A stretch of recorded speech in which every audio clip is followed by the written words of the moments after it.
Alright, mga kababayan, mga kaibigan, mga katokis at kapots. Welcome back po muli dito sa Simply Tokis Vlog. Kamusta po kayong lahat? At tayo po ay magbibigay ng maiksing komento, opinion at reaksyon sa mga mainit na usaping politika sa ating bansa. Dito lang po tayo sa garahe. Sinagbabantay ulit ng batang naglalaro, no?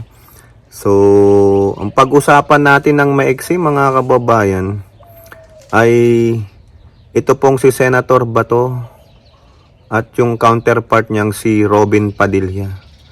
Mukhang itong mga to talagang nag-iingay mga kababayan kasi bakit?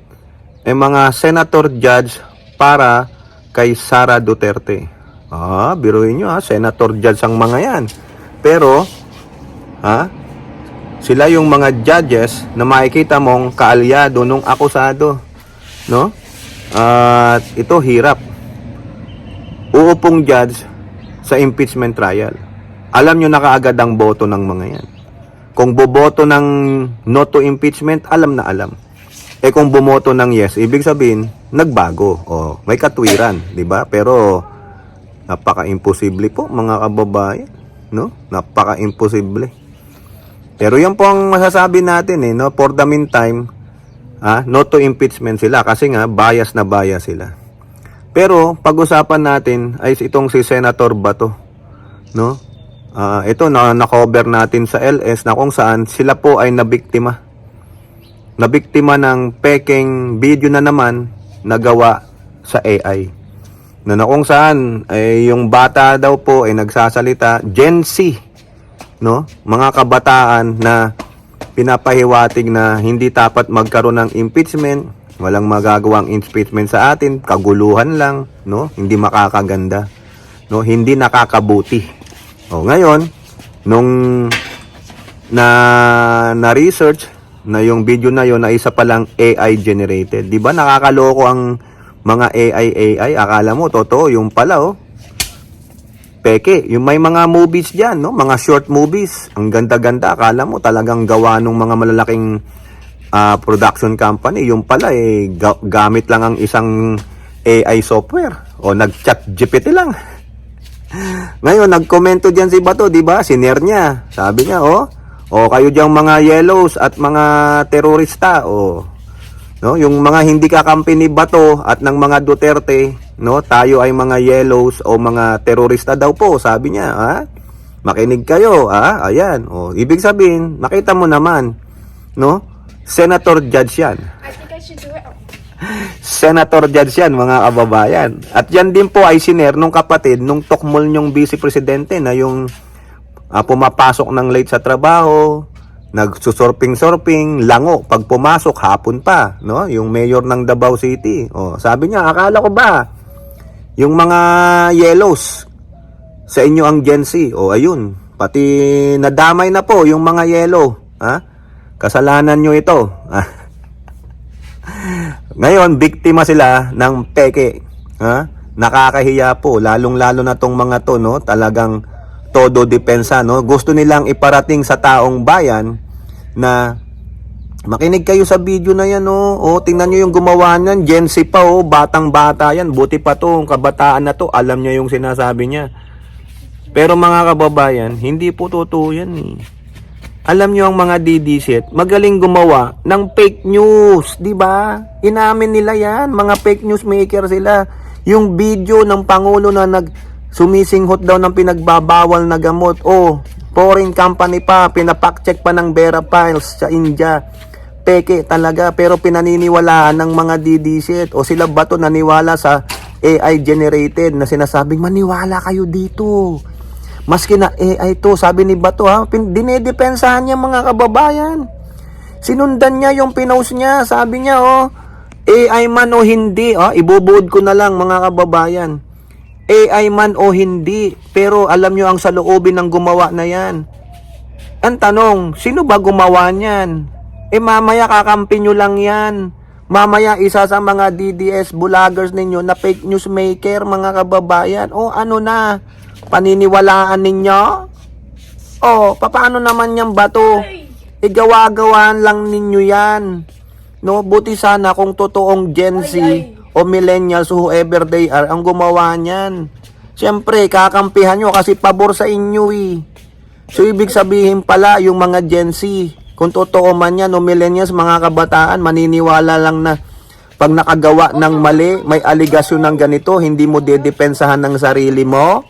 Ganon, tatakasan mo na lang, tatakbuhan mo na lang. Bato, ganon po ba ang gusto nyong iparating ng mga kabataan ngayon? Ha, Bato, ikaw, sitting senator ka, magiging judge ka ng impeachment, di ba? Nagiging bias kayo. Mahirap naman yung ganon. Huwag mong lokohin ang mga kabataan. Ang mga kabataan may sariling pag-iisip at utak na hindi basta-basta maniniwala sa inyo. Mga fake news maker nga kayo eh. Ang gusto nyong iparating dito, ha? Huwag nang ipalabas ang accountability. Itago na ang katotohanan. Pagtakpan ang mga gumawa ng mali. Ganun ba yon, ha? Bato? Na guided by the Holy Spirit? Ha? Tanga-tanga talaga eh. No? Ang gago ng mga bumoto kay Bato. Paano? Gusto nyo rin na pag kayo ay nagkasala, kayo ay may aligasyon ng pagkakamali, wag nyo na kaming litisin. Okay na yun kasi okay naman si Bato nga kakampihan kami nila Robin nung mga Duterte, kakampihan kami niyan. Really? Hindi nga kayo yung mga nakulong nga sa Qatar na 17 hindi nga pinupuntahan ni Pusit?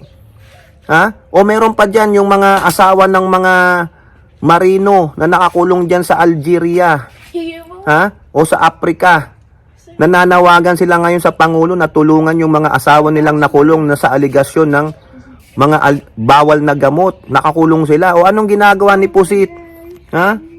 Kung talagang tutulong si Pusit, tutulungan niya wala eh. Sabi niya, advokasya niya yung mga distress OFW. Wala po.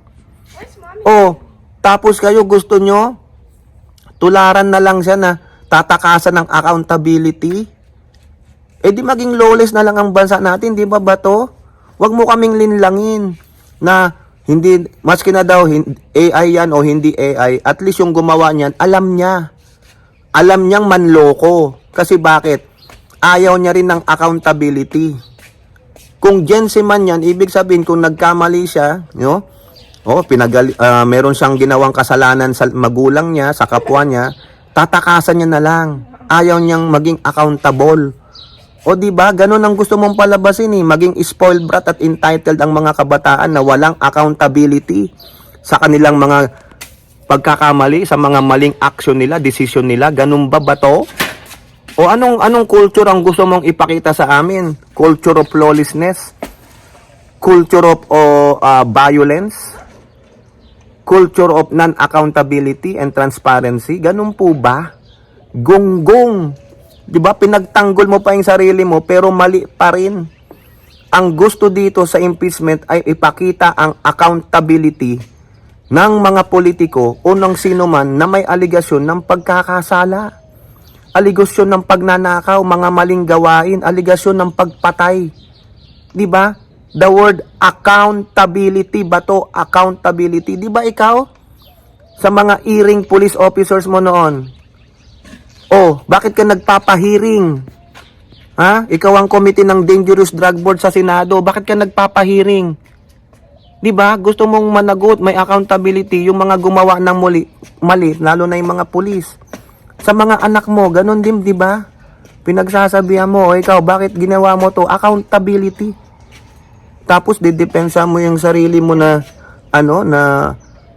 mali, AI man yan o hindi, pero yung sumulat niyan, gumawa niyan, alam niya ang impeachment na ginagawa kay hindi po political motivation yan. Kayo lang ang gumagawa nun po kasi ang word ninyo na ginagamit palagi ay politika. Hindi po eh. No? It is not about the upcoming election sa 2028. Malayo pa yan. 'Di ba? Ang gusto dito ay ipalabas ang katotohanan kasi nabinbin niya ng matagal, panahon pa ni Trillanes yan. Gusto na naming maibaon yan at maitapos na. Kung totoo, kung hindi totoo, di panalo si Sara Duterte. Kung hindi, managot siya. Di ba? Ganun lang yon. Bato, wag nyong i-shield ng i-shield ang inyong amo na palamuti lang na walang ginagawa kundi gumastos ng pera ng taong bayan. Parang kayo lang. Bugok ka talaga, Bato. Bugok ka. O punta naman tayo kay Robin Padilla. Si Robin Padilla nagsalita na naman, ang sabi niya, ito daw impeachment laban sa kanyang presidente sa 2028 ay hindi makakabuti sa bansa. Ganon, Robin. Paano mo nasabing hindi makakabuti sa bansa? 'Di ba? Yung impeachment na yan, bakit? Talagang ayaw nilang ipalabas ang accountability ni Pusit. Talagang may pinagtatakpan sila. 'Di ba? So ibig sabihin, lahat na lang ng mga maling opisyal, yung mga aligasyon ng corruption sa gobyerno, wag na. Wag nyo nang litisin, wag nyo nang ipasa sa ombudsman o sa sandigang bayan, wag nang kasuhan ng mga yan. Yan ang magiging president, mga kababayan eh. Yan na yun. Ito nga gumagawa ng tama ang Kongreso para simulan na hindi makakawala ang mga magnanakaw sa gobyerno. Pero itong sila Robin, sila Bato at yung mga Batorni, patuloy na dinidepensahan ang mandarambong na Pusit. Ha? Ayaw magpaliwanag. Kasi bakit? Entitled.